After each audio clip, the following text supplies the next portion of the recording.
Bueno, arrancó la grabación. Si escuchan bien y ven bien, arrancamos. Repaso. Vamos a empezar desde el principio haciendo un repaso un poquito más rápido. Cualquier cosa me detienen y me preguntan. Esto ya lo pasamos.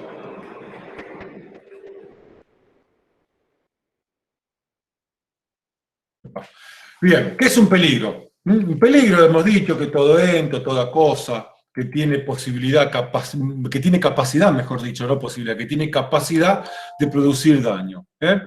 Y esta capacidad de producir daño se la produce también a otro ente o a otra cosa.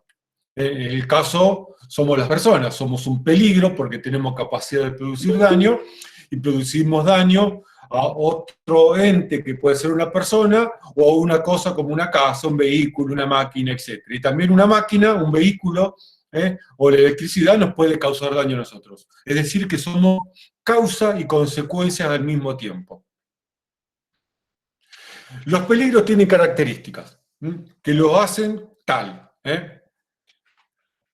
Entre las principales características, que es relativo, no todo es peligroso.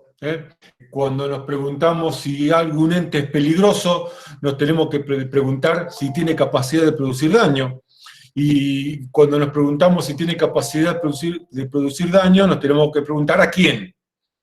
Cuando nos respondemos al quién, concluimos que si el ente A le va a causar daño al ente E, entonces este es un peligro. Pero si el ente A no le causa daño al ente B, entonces este no es un peligro.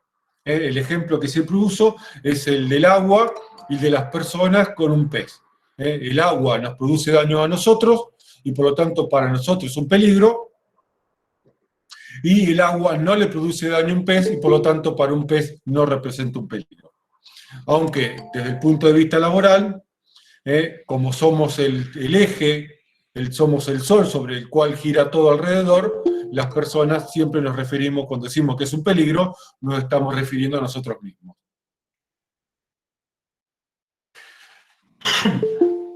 Esta capacidad que tiene un ente de producir daño es propio de ese ente, de esa cosa, es decir, es una propiedad intrínseca. Esto significa que es así porque le corresponde, es así por naturaleza, no es nada agregado, no es, ¿comprendido?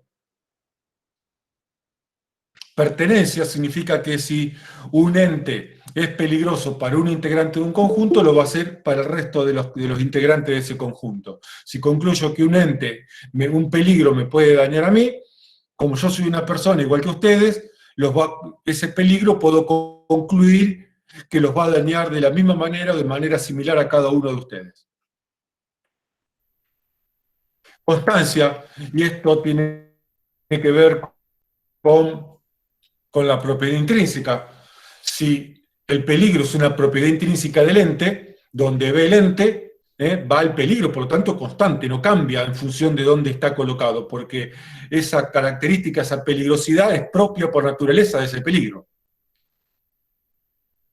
Produce daño, y eso es lo que lo caracteriza como peligro, produce daño a la propiedad, al medio ambiente y a las personas. Y a las personas las dividimos normalmente entre trabajadores y vecinos, porque no solamente son dos fuentes de daño, son dos objetos de daño distintos, sino que además la legislación que regula uno y otro también es distinta. Y nosotros nos dedicamos básicamente al grupo de trabajadores. El peligro es subjetivo, no es porque el peligro esté pensando como lo hacemos nosotros, que tenemos una mirada subjetiva sobre todo, sino que lo que cambiamos sustancialmente somos nosotros.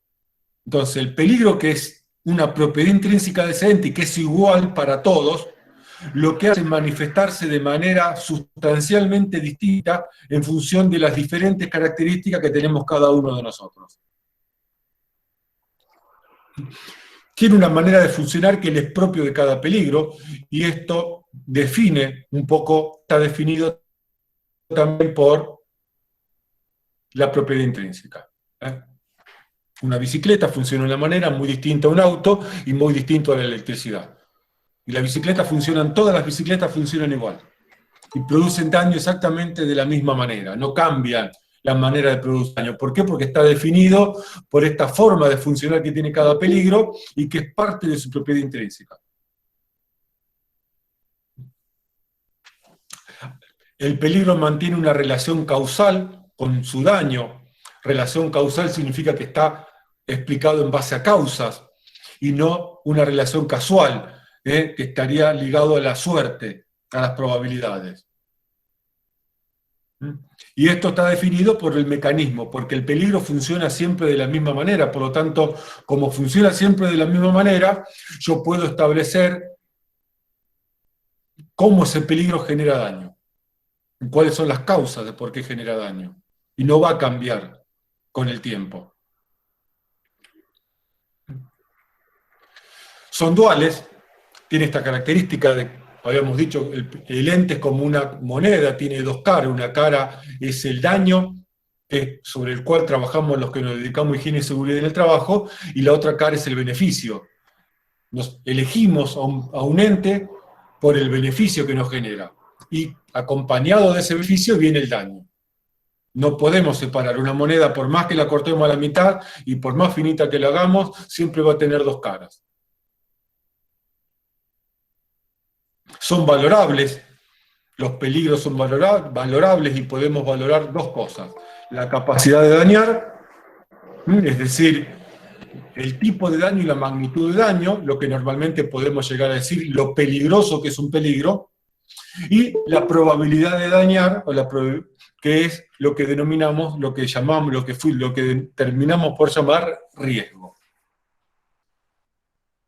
Y su valoración es subjetiva y social. Significa que somos las personas las que miramos al peligro de distinta manera y los valoramos de distinta manera. Estas dos características que parecen iguales son distintas. Una cosa es cómo el peligro se manifiesta en cada uno de nosotros, que lo va a hacer sustancialmente distinto porque somos sustancialmente distintos uno del otro, y la valoración subjetiva es cómo nosotros, al mirar un peligro, lo vemos y lo valoramos. Esa es la diferencia. Es como que en este caso, ¿dónde estoy acá? En este caso, es el peligro el que nos mira a nosotros, mirarlo en el sentido figurado, ¿no? Y acá, nosotros miramos.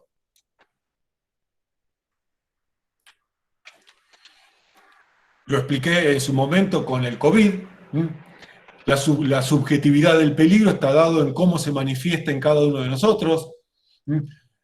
El daño que genera el COVID es igual para todos los seres humanos, pero en algunos se presenta como algo sintomático, a otro le da una leve gripe, al otro una gripe fuerte, al otro un respirador y el otro, acá debería decir que va en una bolsa negra a visitar al Señor. Y la valoración subjetiva es cómo cada uno de nosotros nos relacionamos con el COVID. Y acá están los que no se cuidan, los anticuarentena y todos los problemas que hay, salen de boliche, no usan protección auditiva, están de joda, dicen que no se van a enfermar, que no les van a pasar nada. Están los que tienen un cuidado relativo, tienen distancia social, usan barbijo. Están los que son un poco más precavidos, y está el otro que sale, este lo encontré nuevo, que sale con mascarilla en bici, y con guantes y con un mameluco descartable para no contaminarse de nadie, de nada. Y sin embargo, cuando nos agarre, el COVID va a generar exactamente lo mismo en cada uno de nosotros. Esta es la diferencia entre la valoración subjetiva que hacemos las personas y la subjetividad del peligro, que es cómo se manifiesta en cada uno de nosotros. ¿Dudas con esto? Ninguna. Bueno, muy bien. Tampoco le di mucho espacio para respirar. Hablé sin respirar casi. Clasificación, esto lo vamos a pasar. Esto es demasiado sencillo como para... Amenaza. La amenaza es la conjunción en tiempo y espacio del peligro y de la persona que puede recibir el daño. Como también dice el apunte, es la antesala del daño. Para que antes pueda darse un daño, necesitamos que el objeto de ese daño, es decir, las personas estén en presencia en tiempo y espacio con el peligro. Y la situación que habíamos dicho, que habíamos trabajado de esta grúa, que esta grúa representa un peligro porque tiene capacidad de daño, indistintamente si estamos o no estamos debajo de la grúa. Porque la capacidad de daño es propio de la grúa. No, está bien que está en relación con nosotros, pero la capacidad de dañar no se... A ver, no es que va a dañar porque estamos nosotros, va a dañar por propia capacidad que tiene la grúa de dañar. Y también así representa un peligro. Por más que a nosotros cuando la carga se caiga no nos lastime. Y también representa un peligro para el trabajador número 2. Lo que pasa para el número 2 va a encontrarse amenazado. La diferencia entre el trabajador 1 y el trabajador 2 es que el peligro es el mismo, pero el trabajador 2, se encuentra amenazado. Conjunción en tiempo y espacio del ente con capacidad de dañar y del sujeto con capacidad de recibir ese daño. El daño habíamos visto que es algo objetivo, porque es lo que es, pero sin embargo nosotros le damos una valoración subjetiva. Para algunos, transpirar y cansarse es parte normal del trabajo, y también el dolor de cintura y el dolor de cabeza es parte normal del trabajo. Sin embargo, si todos los días cuando terminé de trabajar te duele la cabeza, y todos los días o cada día por medio después de trabajar te duele la cintura, ya no es algo normal.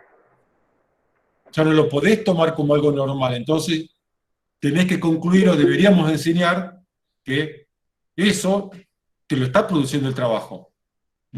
Por lo tanto, hay cierta subjetividad en el daño que te genera el trabajo. Muchas veces por desconocimiento, ¿no? Riesgo.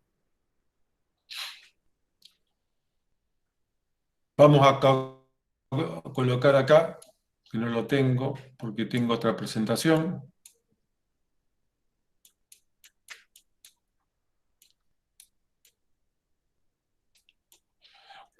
Habíamos dicho que una característica de los peligros es que es valorable. Y esta valoración es la probabilidad de dañar, y esto denominamos riesgo. Hay dos maneras de medir el riesgo. Por un lado, el riesgo objetivo, que es la dimensión técnica, la experta, la que necesitamos desarrollar en el trabajo para poder comparar y llegar a la conclusión de que esto está bien y esto está mal, seguro o inseguro, y lo que es la valoración, el riesgo subjetivo, que es la dimensión social, que es la que le damos también nosotros como especialistas. A ver, todos, cuando miramos una situación laboral, todos estamos valorando subjetivamente, porque somos sujetos. No somos una máquina, no somos un robot que no tiene sentimientos. A algunos nos parecemos más a un robot que a una persona, con los sentimientos. Pero somos personas que somos sujetos, y por lo tanto tenemos siempre una valoración subjetiva.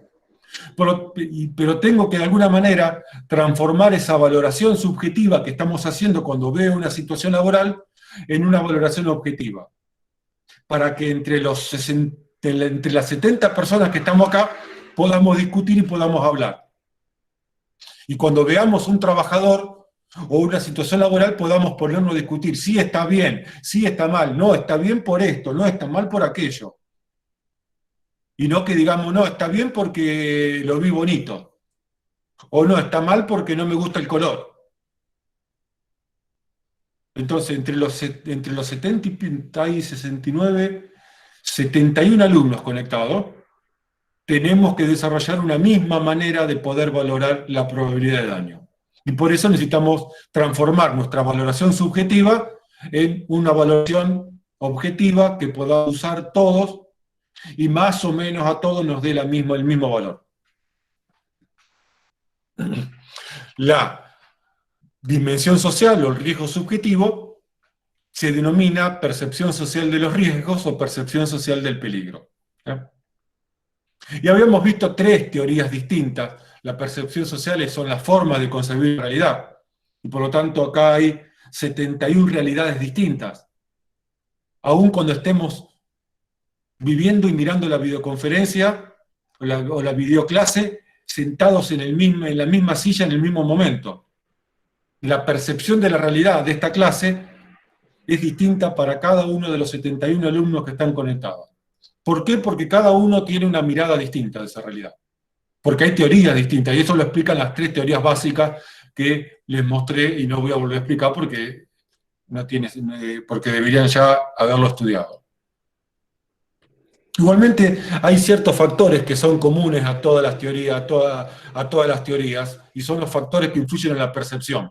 Recuerden esto, cuando estamos viendo una situación laboral, una situación de vida, una situación real, seamos expertos o no seamos expertos, tenemos una percepción, una valoración social y una percepción que hacemos de esa realidad. Y tiene que ver con todos estos factores, con el miedo,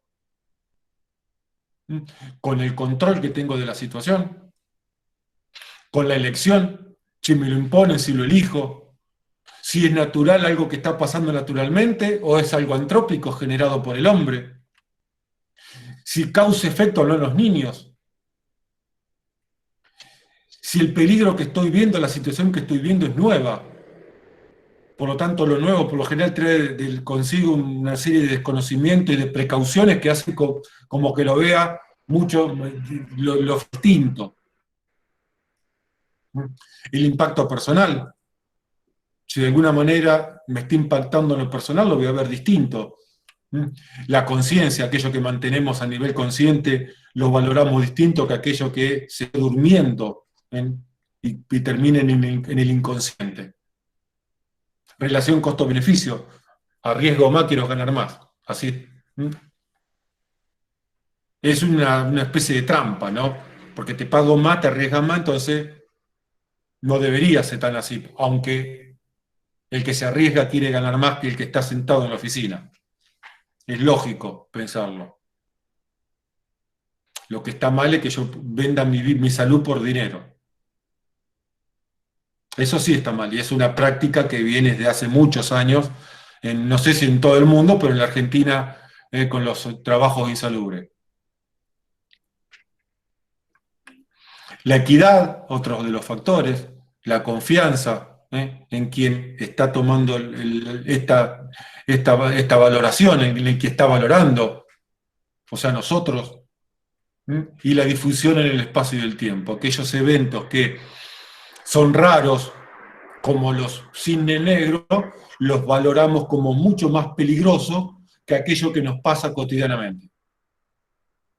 Hace 30 años atrás, que 2 locos se bajaran de un auto y le tiraran 20 tiros a 3 pibes, era rarísimo. Hoy todos los días pasa. Y ya, viste, levantale, ve la noticia, escuchá la radio, ya, viste, balearon a uno en un barrio, en el otro, y ya, viste, parte del paisaje normal. Y ya no te escandalizás de que pase eso. Te escandalizás si te pasó en tu barrio. Eso tiene que ver con la difusión espacio-tiempo. Riesgo objetivo. Esta es la fórmula más usada para valorar el riesgo objetivo. Que de alguna manera, si ven la fórmula, tiene en cuenta no solamente la probabilidad, sino también tiene en cuenta el daño. De alguna manera, esta fórmula de medir el daño tiene en cuenta las 2 vertientes de la valoración. Lo peligroso del peligro, al valorar la cuantía del daño que se puede generar, y el riesgo neto, que sería la probabilidad. Habíamos dicho que en la práctica se usa mucho la frecuencia, más que la probabilidad, pero esto también tiene que ver con cuestiones teóricas y con adopciones que hace cada organización. ¿Hasta acá? De mi parte, ninguna duda. Bueno, cualquier cosa me paran y seguimos. Relación entre peligro y riesgo. Y esto es el modelo elemental de la seguridad. El peligro genera siempre, a través de su manera de funcionar, el mismo tipo de daño. Y del peligro decimos que es estático porque no lo puedo cambiar, es lo que es y lo necesito para producir. La electricidad, sin electricidad no muevo ninguna industria. Por lo tanto, no es una elección. La elección a quién se la compra la electricidad. Pero después no me queda otra alternativa. ¿Eh? Ahora, esta mirada de este modelo plantea qué hago entonces, si el peligro lo necesito. Entonces, ¿qué hacemos? Bueno, por suerte tenemos algo, que es el riesgo. ¿Eh? Puedo manejar el daño que pasa o que genera cada peligro en función de cuánto abro o cierro la válvula del riesgo. Y si junto la formulita del riesgo objetivo con este modelo, me faltó decir que el riesgo es dinámico porque es casi lo único, acá puse lo único, pero es casi lo único que podemos tocar para poder reducir el daño que genera un peligro. Ni siquiera lo podemos eliminar, esto ya lo hablamos cuando vimos riesgo límite.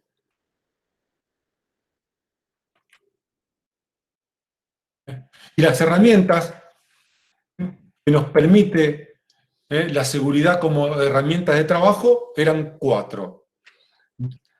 La prevención, que modifica la frecuencia, la protección, que modifica el daño, la prevención es todas las actividades que queremos que hacemos para evitar que sucedan las cosas, para reducir la frecuencia. La protección no evita el daño, reduce el daño que vamos a recibir. En la mitigación, que tiene como objetivo controlar el daño que prosigue, que continúa después de cada accidente. Y el control, como esa actividad básica y elemental que permite que las otras 3 estén listas para funcionar en el momento que se desencadena el problema. Los 3 ejes de la seguridad: la prevención, la protección y la mitigación. Normalmente entendemos desde una mirada simplista el accidente como un evento instantáneo que pasa ahora, y claro, porque ahora me corté, ahora me golpeé, ahora me duele, y por lo tanto ahora tuve un accidente. Esta es la mirada simplista del que no conoce un poco el tema, o el que nunca lo escuchó hablar. El accidente, y ya vamos a hablar en las próximas, dentro de un tiempito, porque vamos a cambiar de tema después. El accidente es una cadena de eventos, sucesos y condiciones, que en algún momento termina generando daño. Y entonces ahí pareciera que aparece el accidente. No, el accidente es como una enfermedad, que la venís incubando de hace 5 días. Te engripaste cuando saliste, te hiciste el cancherito y saliste de camisita manga corta o de camisita un sábado a la noche para hacerte el piola, el que te la... Te pegaste un frío de aquello, ahí ya empezó tu enfermedad. Y después al otro viernes está engripado, está en cama. No es que me engripé el viernes, no, te engripaste el sábado anterior cuando te hiciste el canchero y saliste de camisita. ¿Eh? El accidente pasa lo mismo. Antes de que ocurra el accidente actúa la prevención. El accidente es la señal de que fallamos en materia de seguridad. El accidente te dice, fallaste, fallaste, fallaste. Eso te dice el accidente. Pero no me di cuenta, no importa, fallaste, fallaste. Eso te dice el accidente. ¿No te gusta? Fallaste. ¿Te olvidaste? Fallaste. Se te murió un tipo, fallaste. Pero no sabía, fallaste. Nadie me dijo nada, fallaste. Eso es lo que te está diciendo, te guste o no te guste. Hasta el hartazgo es así. ¿Eh? No quiere decir que uno lo haga a propósito. ¿Mm? La protección actúa, por suerte tenemos la protección. Es como tener el as debajo de la manga. Falló la prevención, y mejor que tenga la mejor protección disponible para reducir el nivel de daño. Y aún así a veces la protección tampoco alcanza, porque obviamente no hay protección contra todo. Y como el daño evoluciona, entonces aparece la mitigación como esa herramienta que nos permite reducir y controlar este daño que está evolucionando. Es como la protección, pero va a controlar, en vez de reducir el daño que aparece en el momento, que es la función de la protección, va a controlar el daño que va a evolucionar después del primer impacto. Y obviamente el control como una actividad preventiva. Y la investigación, que ya lo vamos a ver, es una mirada hacia el pasado. Acá lo voy a hacer cuando me acuerde, pero que intenta evitar que vuelva a suceder en el futuro próximo. Lo que hay que tener en cuenta es que las 4 actividades básicas de la seguridad hay que hacerlas antes de que ocurra el accidente. El casco me lo tengo que llevarlo en la cabeza, no en el codo. Porque si no, en el momento que estoy volando en el aire, no me da tiempo para sacármelo del codo y ponérmelo en la cabeza. ¿Eh? ¿Se entendió hasta acá?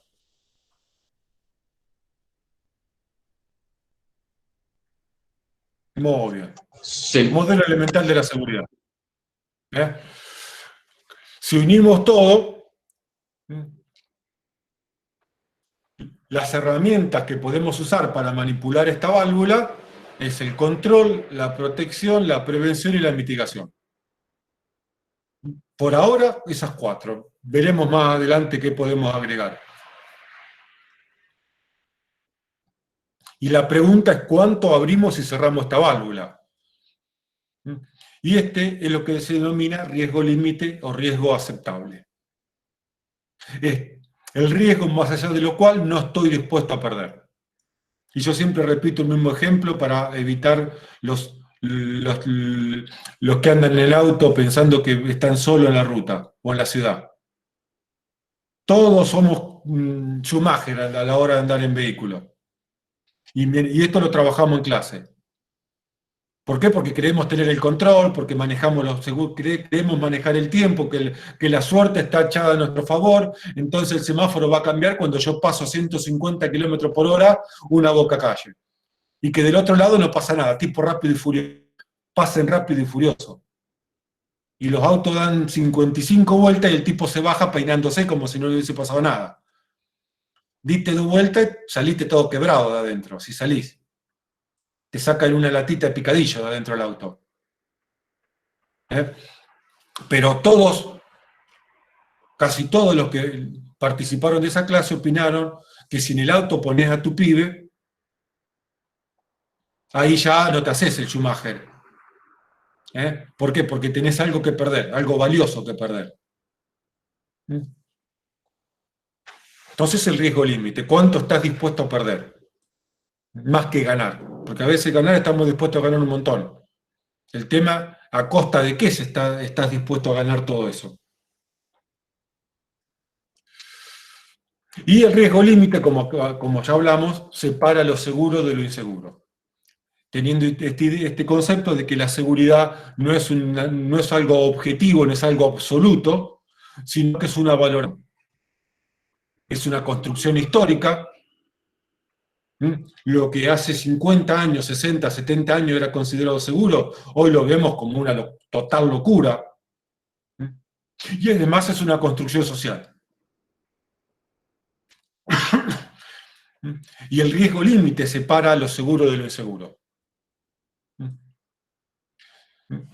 Si el riesgo real es mayor al riesgo límite, habíamos dicho que esta situación es insegura. Y si el riesgo real es inferior al riesgo límite, podemos considerar esta situación como segura.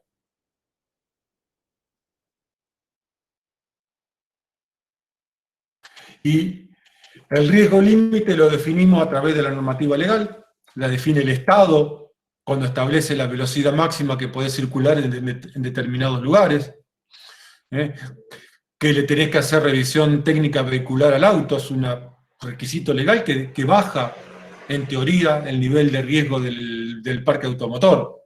si es que todo el mundo cumpliera con esa normativa, que el auto tiene que tener ciertos requisitos para poder andar, que el modelo, una fábrica tiene que validar su modelo para poder fabricarlo, y que no te podés poder fabricar un auto por tu cuenta y sacarlo a la ruta, porque no está validado. Eso es el riesgo límite para lo que sería para la seguridad vial, que tenés que llevar cinturón de seguridad por cada pasajero, que tenés con las luces bajas prendidas en forma permanente, etcétera, etcétera, etcétera. Botiquín, rueda de auxilio, seguro contra todo riesgo, que tenés que hacer un curso para poder manejar, que lo tenés que validar al carnet cada determinado tiempo. Son todos requisitos que definen el riesgo límite. ¿Hasta dónde la sociedad permite que el nivel de daño? Porque cada accidente que ocurre lo terminamos pagando entre todos. Eso es un poquito el concepto. Las compañías de seguros establecen requisitos y por lo tanto establecen riesgo límite para ellas mismas, qué están dispuestos a asegurar y qué no. Por eso no todo el mundo te asegura una moto, no todo el mundo te asegura una bici, no todo el mundo te asegura un equipo de fotos profesional, no todo el mundo te asegura un auto.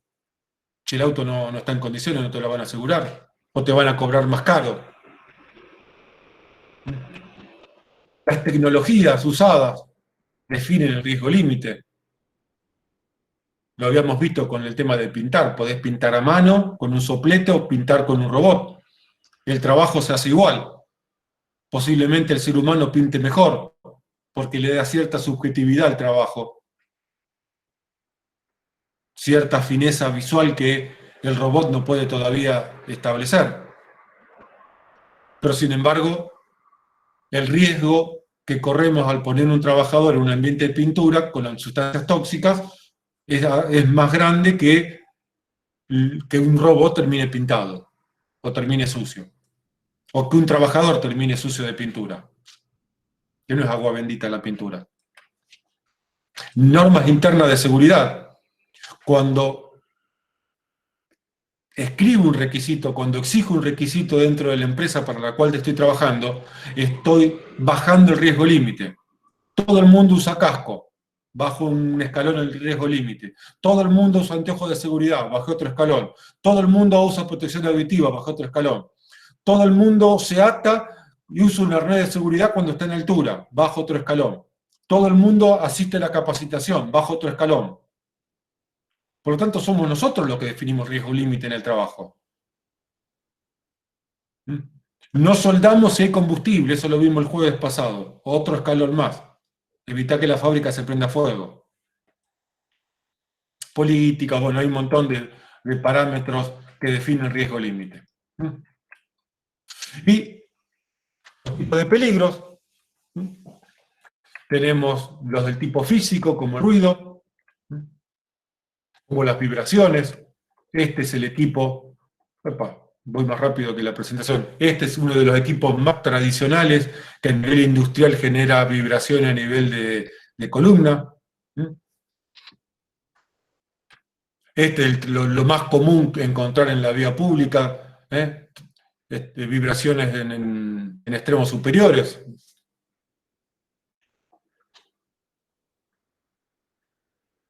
Iluminación. Vimos 4 problemas relacionados a la iluminación como básico: el efecto estroboscópico, el efecto flash, que hace que determinados objetos parezcan que están quietos cuando se están moviendo. El efecto de alumbramiento, que es mucho más común y más conocido. Los bajos niveles de iluminación. Y las transiciones bruscas, que posiblemente esto no todo el mundo lo conocía, o lo conocía pero no de esta manera. O no conocía los motivos. Temperaturas extremas como el frío, trabajar dentro de una cámara de menos 30, menos 40 grados centígrados, no solo por el frío, sino por lo que implica quedarte encerrado en un ambiente de estos.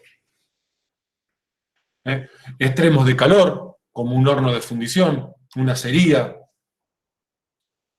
También una cocina industrial, que no está bien preparada desde el punto de vista de la ventilación y de retirar el calor, uno está expuesto a ambientes térmicos altos. Radiaciones ionizantes, como el personal de salud que trabaja en rayos X. Radiaciones no ionizantes, como las radiaciones ultravioleta, como por ejemplo el trabajador agrario que está todo el día al sol, el trabajador de la construcción que está mucho tiempo al sol, especialmente los que están en la última losa trabajando, o un guardavida, mientras algunos están tomando mate, tomando cerveza, tirado como una foca en la playa, y uno que está trabajando ahí. ¿Eh? Ambientes con presiones anormales, como el ambiente hipovárico, menor presión que la atmosférica, trabajo de alta montaña en la minería, el trabajo de un guía de alta montaña. ¿Eh? El trabajo hiperbárico, mayor presión que la atmosférica. Por ejemplo, el trabajo de los buzos profesionales. Explosiones. Las explosiones son... Hay explosiones del tipo físicas, y esto lo vamos a estudiar en incendio en la segunda parte del año. Los peligros del tipo químico.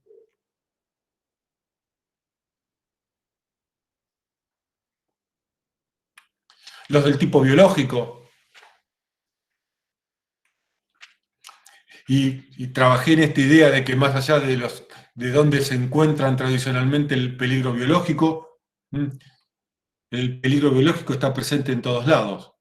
Desde un dispenser que no se limpia adecuadamente, o el mal depósito que hacemos de los bidones en un ambiente tóxico, sucio, o no limpiarlos antes de usarlos, en el tanque de agua del edificio de casa, que hace años que no lo limpiamos, no lo higienizamos, en el baño público, que no hacemos uso bien del baño público, que nadie nos enseñó a cómo movernos en un baño público. O el baño público no está preparado para hacer uso como baño público. Los del tipo ergonómico, con el tema de las posturas forzadas, el profesor o la maestra que está gran parte del día de pie, una persona que trabaja en un comercio, un policía que trabaja en la calle caminando, el que está sentado con el oficinista que está todo el día sentado, el mecánico que está mucho tiempo con los brazos arriba trabajando debajo del auto, o el que trabaja sobre el motor, mucho tiempo inclinado.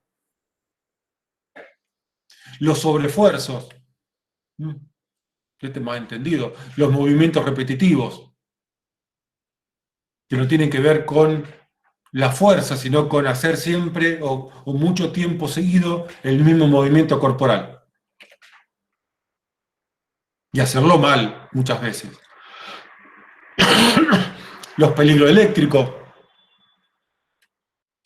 los del tipo físico-químico, como el incendio es un peligro del tipo químico, las explosiones del tipo físico-químico sería mejor dicho, y hay explosiones químicas también. Los del tipo psicosocial, el trabajador monótono, la sobrecarga cualitativa, me dan un trabajo para el cual no estoy preparado cognitivamente o nunca me capacitaron para hacer ese trabajo. La sobrecarga cuantitativa, que tiene que ver con el trabajo a destajo.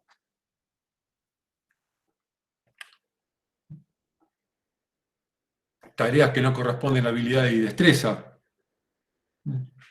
Sos torpe y te ponen a operar de catarata y tener Parkinson, más o menos. Entonces, viste, a ver, por poner una grosería, una bestialidad.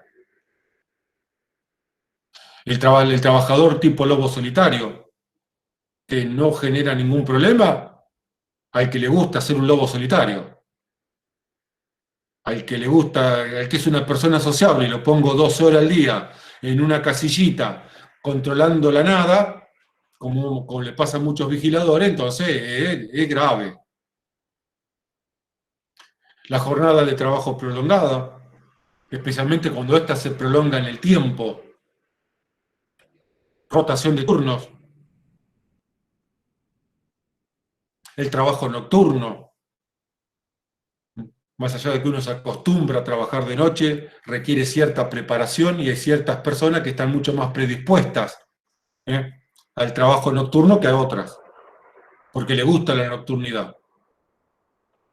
Doblar el turno. Y si yo trabajo 8 horas, mi reemplazo no vino y tengo que trabajar 8 horas más, son 16. Tengo 1 hora para ir y para volver de casa, son 17. Llego, me baño, son 18 horas. Me quedaron 6 horas para dormir. 5, porque me tengo que levantar, pegarme un baño, ya me bañé, desayunar, agarrar el transporte y llegar de vuelta al otro trabajo.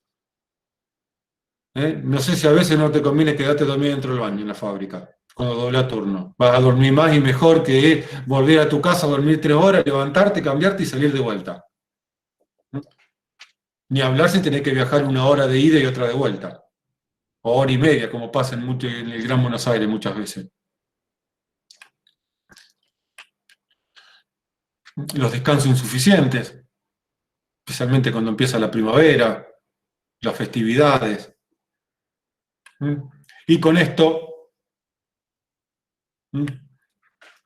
si no tienen dudas, hemos dado por finalizada o por finalizado el repaso así a lo bestia de la primera parte del tema 1. ¿Dudas hasta acá?